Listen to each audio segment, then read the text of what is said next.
Ultimate Spider-Man recently had a reboot in a universe where the maker tried to remake the Marvel universe in his own image. There was a bit of a backlash with Tony Stark, aka Iron Man, trying to set free everything that the maker had taken away from people. Powers and futures that people were supposed to have as superheroes were locked away in a vault, and Tony Stark sent it out. One of those power sets went to Peter Parker, where it was told to him that he should be a hero. He should be someone known as Spider-Man. The last 4 issues, we've been going through discovering what an adult Spider-Man would do if he was just given his powers. But during that story, we met another individual, Harry Osborn, someone who turned himself into a superhero and wasn't given powers by Tony Stark. So what is the origin of the ultimate Green Goblin? This is Ultimate Spider-Man issue number 5. The past is what makes a man.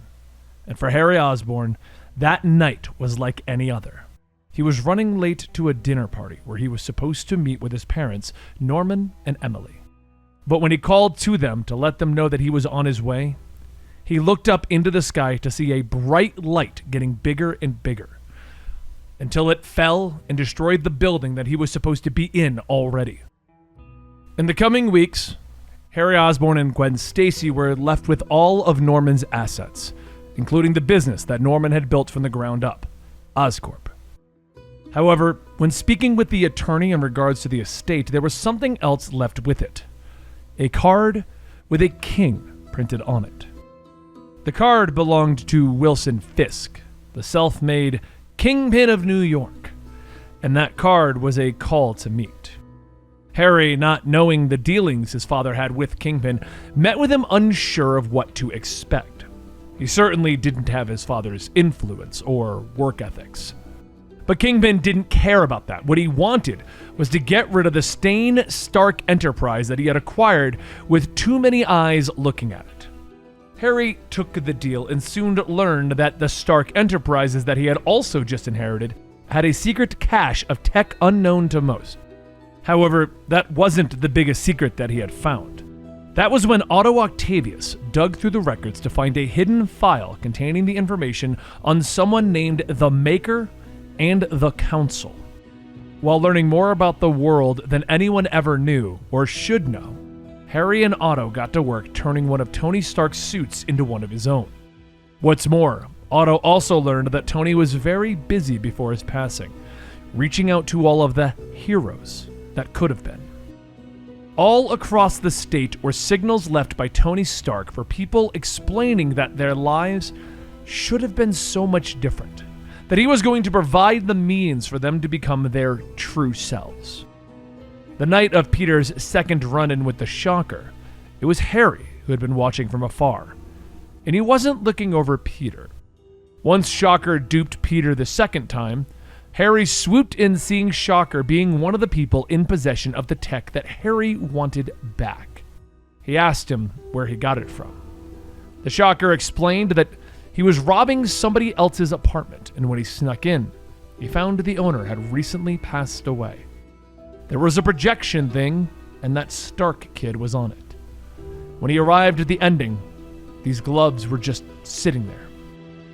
Harry thought about it for a moment, stating that if Tony is sending out all of these messages, it's quite possible Tony Stark is still alive. Shocker tells him that he isn't about to give up the gloves, and he attacks Green Goblin, cracking Harry across the head. But after being struck, Harry looks back, asking him, "Was that supposed to hurt?" A Shocker tries to give the same sad story that he gave everyone, including Peter Parker. Harry knocks him out and takes back his proprietary property. More time moves on. Harry eventually met with Peter after deactivating Peter's suit, forcing him to reveal himself. But there was more to what Harry wanted. He wanted to know from Peter how he felt about his life after finding the suit. He went on to state that he didn't come across his suit the same way that Peter did. Instead, after Stark's involvement with his parents' death, he inherited Oscorp and was given Stark's company along with it. After reading through all of the Stark family secrets, he found out that the people who gave him this company might just be the most evil people in the history of the world. And it is very possible that they, not Tony Stark, are really the ones who had his parents killed. Harry then asks, what did Stark tell him when he found the suit? Peter tells him that he said that he was supposed to be a hero. As soon as he heard those words come out of Tony Stark's mouth, he could feel it in his bones that he was right. So now, the two of them can do something about it to make the world a better place. Now in the current time, Harry finds himself with a man that he's been fighting with, Bullseye. He says that he thought that he was the suit, and after their battle, he learned it was so much more deeper. He had an exoskeleton underneath his skin. And while it was impressive, taking it out must have hurt. Bullseye scoffs in his chair, stating that the pain is part of the process. Do you really have any idea what you're dealing with here? Harry says that he understands there is more to this than what appears to be going on, that there are masters influencing things in the world, and that they have evidence of that. But what he wants is to know everything about it, and he doesn't care how long that's going to take. The villain asks, you think the answers are going to help you sleep better at night? Everybody thinks they want to be a hero until it costs them something. And it always costs you something. We make sure of that. Then we'll see who you really are, what you really are. Harry looks back at his helmet, telling him that his father used to talk about the difference between being a boy and a man. And maybe he was right. Maybe they both are. Is he a boy or is he a man? Is he a hero or is he something else? I guess we're just going to have to wait and find out who exactly is the Green Goblin in this story. And that concludes Ultimate Spider-Man number 5. A little bit of a shorter issue right now, but I'm in absolute love with the Ultimate Spider-Man series. And I want to know what you think down below about this whole reinvention. What do you think about Peter Parker having a wife, having kids, having the perfect life that he was always supposed to have? Well, at least that we always thought he was going to have as fans of the Spider-Man series. Also, what do you think about the Green Goblin being maybe not all inherently evil?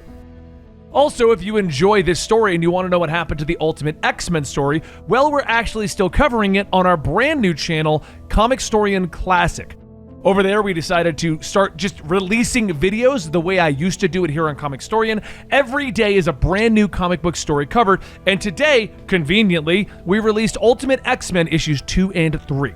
So if you want to see Ultimate X-Men, go check out the other channel. It'll be all of the ancillary and extra projects that we just don't have room for or can fit into the Comicstorian algorithm. Thank you guys so much, and we'll see you next time.